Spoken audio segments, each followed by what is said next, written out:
This is a better technology for money. Digital gold. Biggest and the most impressive social elevator. The gold standard for security and decentralization. It's non-political. It's the only non-political money we have. It's all about ownership. That means there is no counterfeit, there is no double spending. It's impossible to hack it or get control under it. So it symbolizes the freedom, the new technology. It's a digital revolution. We cannot change it. What is Bitcoin? Digital currency? A new financial system? Or just a bubble? For many of those people, it is a life-changing invention. Bitcoin has started a chain reaction that will forever change our view of economics, finance, and the world itself. But what is the idea behind this technology? Can it really be trusted? And if yes, why are so many fighting to stop it?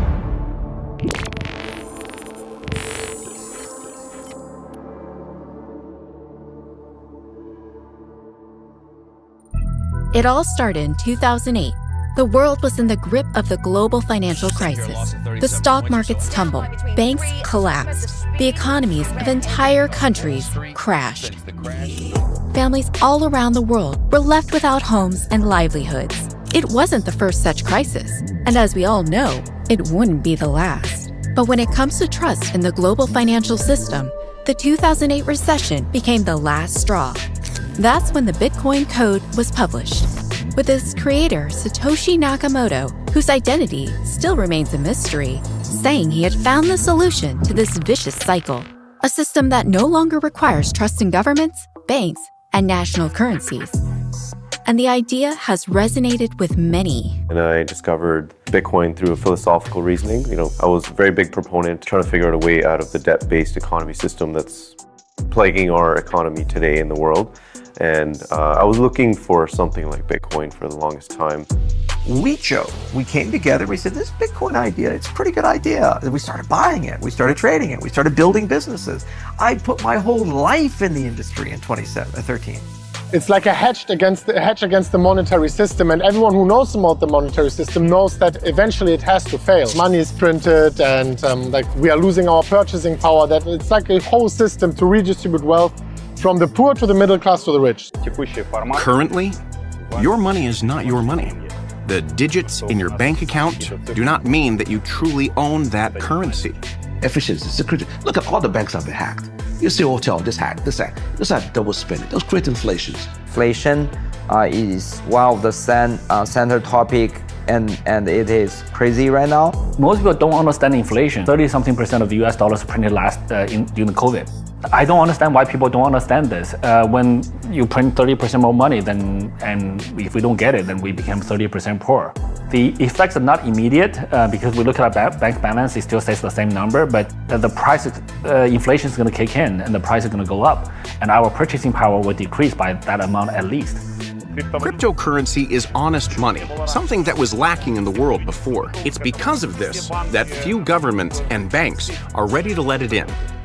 Inflation, hyperinflation, wars, these systems need to be secure from that, and this is why we view Bitcoin as the gold standard for security and decentralization. There's no central institution, no government, no bank who can just decide, no central bank who can just decide, we're just gonna print more Bitcoin, right? If you buy Bitcoin, forever, there's not gonna be more than 21 million Bitcoin. It's a piggy bank which you can pass it on to your kids for generations. Bitcoin is the only non-political money in the world. For example, your bank money can get frozen, your gold can get confiscated, but with Bitcoin you can literally cross the border with millions of dollars stuck in your brain.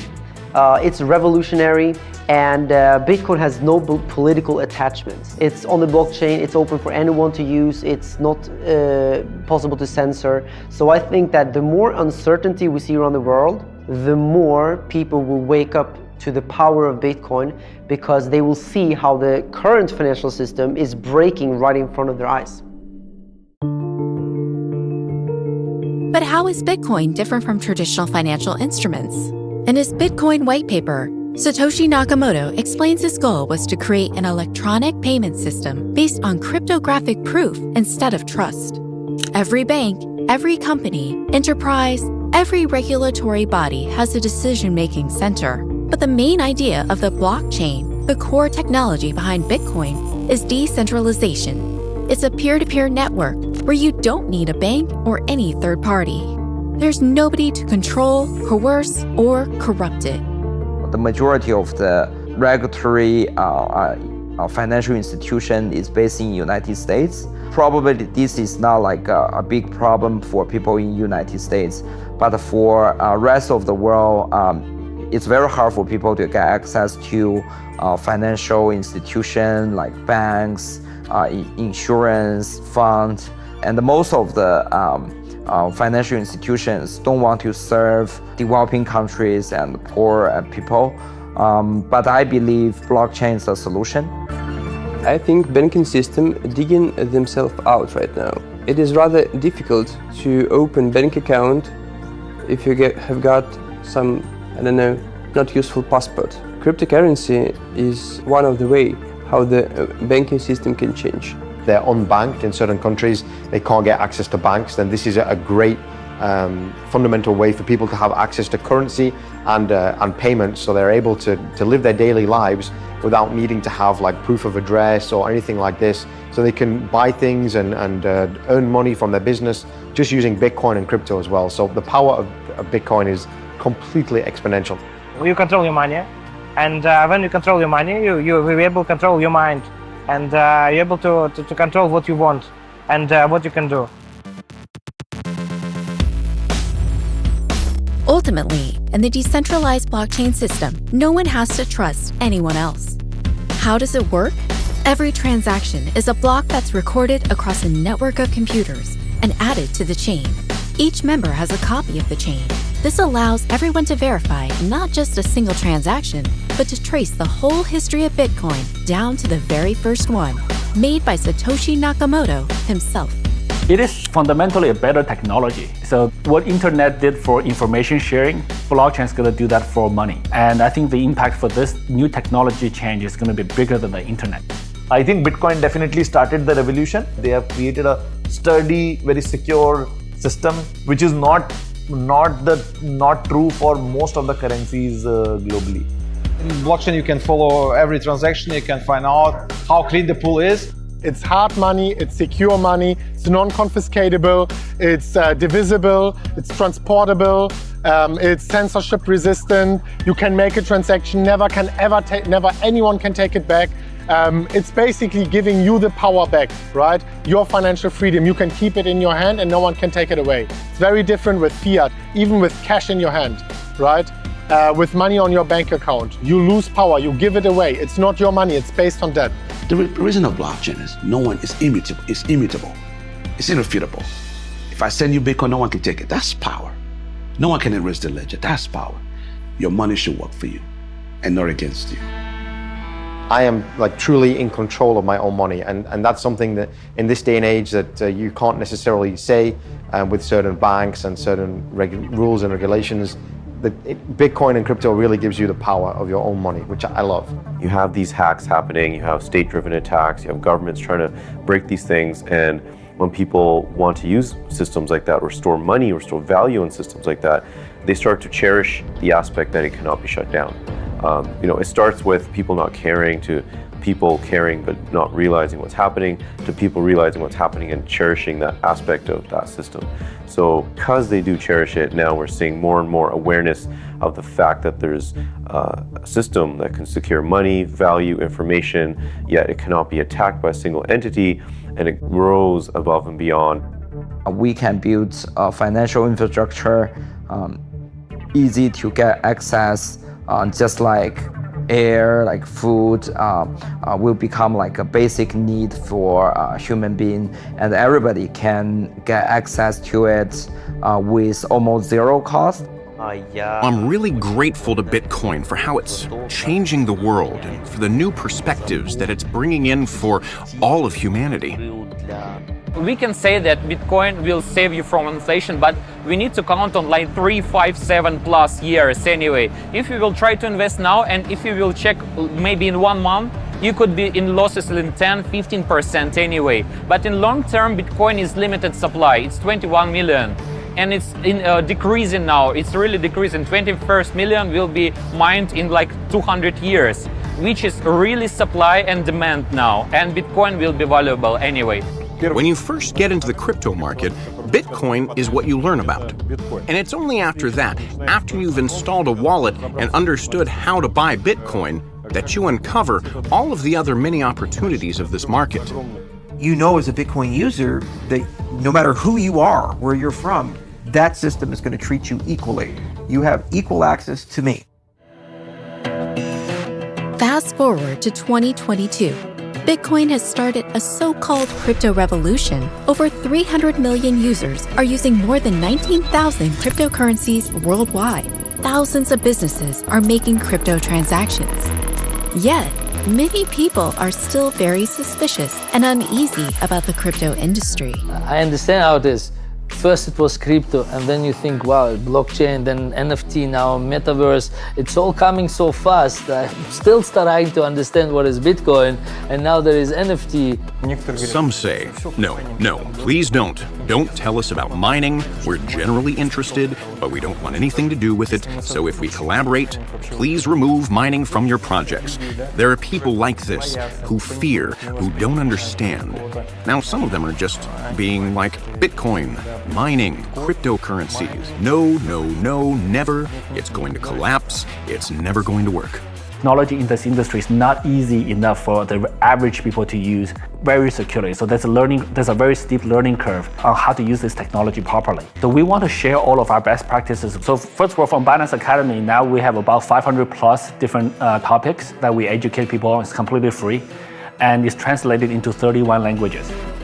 I suppose that the mass adoption of blockchain as a technology to replace banks is being limited by its own complexity. It's pretty hard for regular folk to get into all the details with the technology at its current level of development. So what matters now is simplicity. That's the primary goal that we want to achieve in order to provide an easy blockchain pass for 1 billion users. And I must say that dozens of projects, including ours, are working on it, working on simplification of the ordinary user's experience.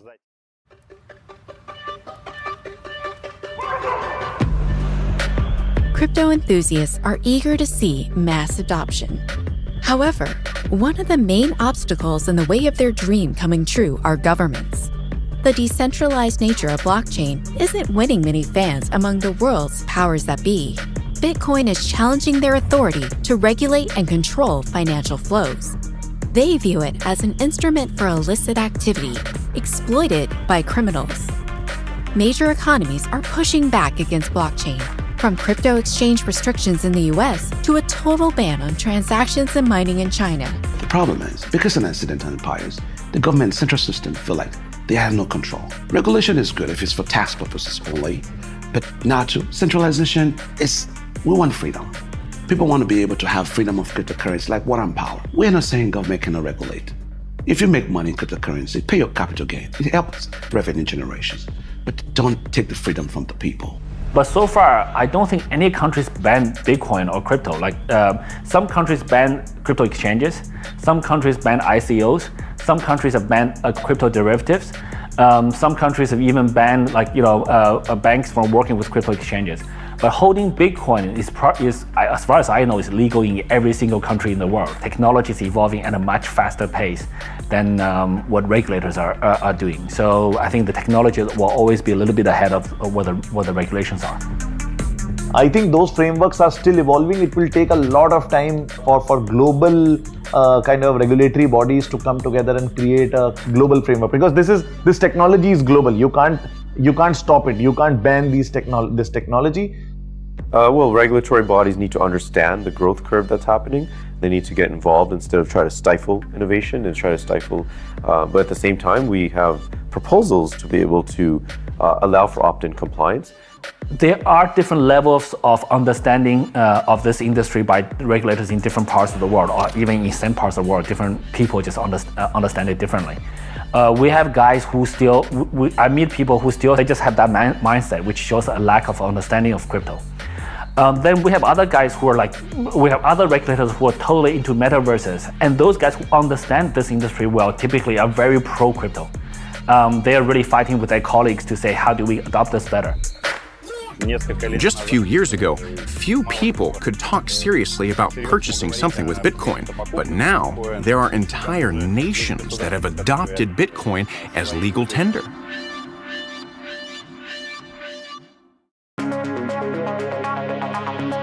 The case in question is that of El Salvador. In 2021, the Central American country sent shockwaves across the world when it adopted Bitcoin as legal tender. Salvador go further that they just not doing mining, they implemented Bitcoin as a kind of their national currency. So they showing it's like it is possible to use Bitcoin as a kind of payment in any country. El Salvador, after they legitimize Bitcoin, they have attract like so many entrepreneurs and the whole industry into El Salvador. I'm a crypto diehard fan, so I really like the fact that we have a president that's strong enough to push this initiative forward. Sooner or later, people will see the advantage of that creates. Their citizens who are holding Bitcoin or other cryptocurrencies will be more or less inflation-proof. So they will be insulated from the global inflations that will come. That's almost guaranteed to come in the next few years.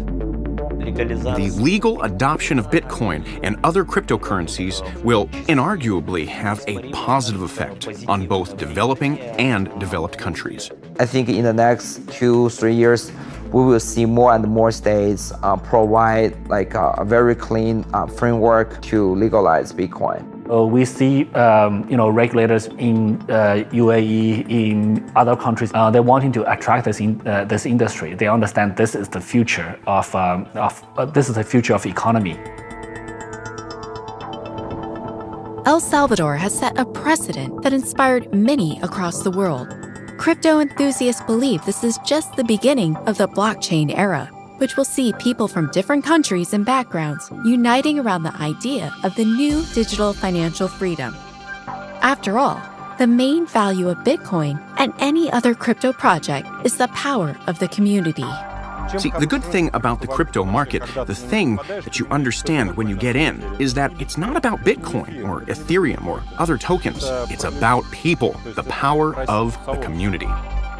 All brands, all IPs, all celebrities, they are looking for ways to be more connected to their fans, to their loyal users, how they can give them value, be closer, interact with them, not necessarily in like a commercial and transactional way, but more in a way that gets fans more value, more time, more content for the reason they love those brands and have true authentic interaction.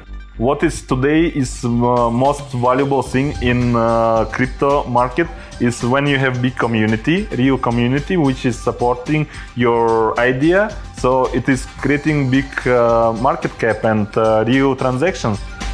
All blockchain projects, if you will join Solana, Avalanche, Near, Everscale, and etc., have now 20, maybe 30 million users.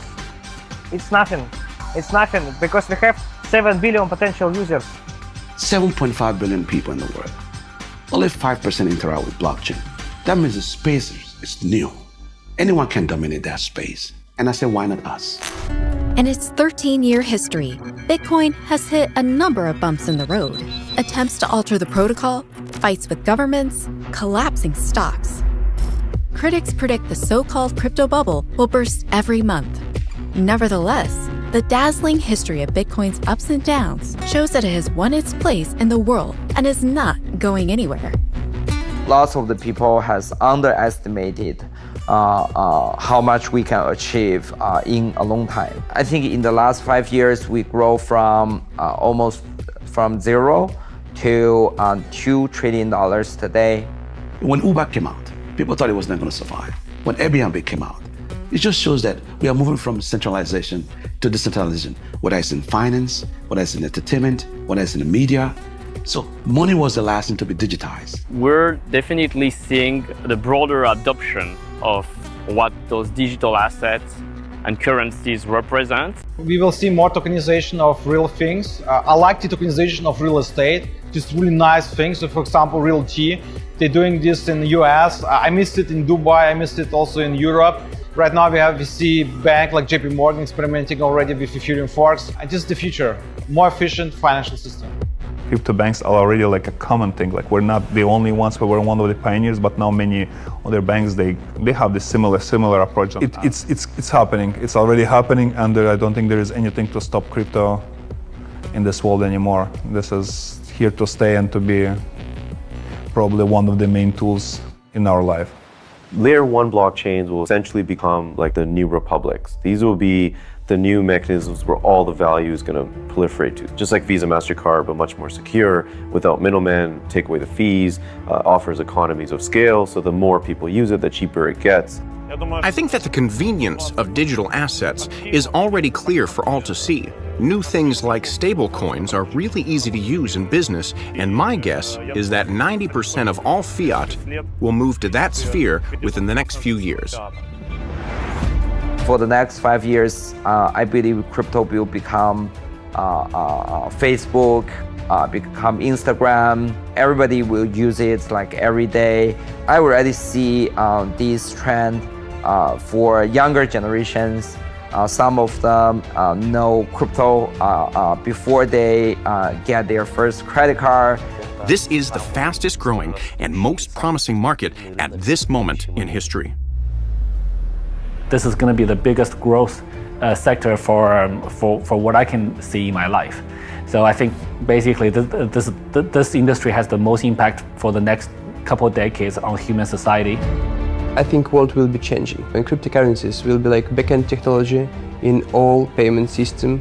I believe the future is crypto, and perhaps in 10 years, we could have a unified currency that we can all use around the world, and perhaps the government's role could be perhaps less important for money in the future. I hope that cryptocurrencies will crash the borders between the countries, borders in payments, and also borders in their mind. It's not fair that if you're born in a particular place, for no fault of your own, your character, your merit, how hard you work, you either gain an advantage or a disadvantage. That's not fair. We're past that as a society. We're past that as humans. My hope is over the next 10 years, we make significant progress towards liberating and freedom, and it's up to all of us. It's not one leader or person. Every single person has a say now and a voice now, and we're all fighting the same fight together.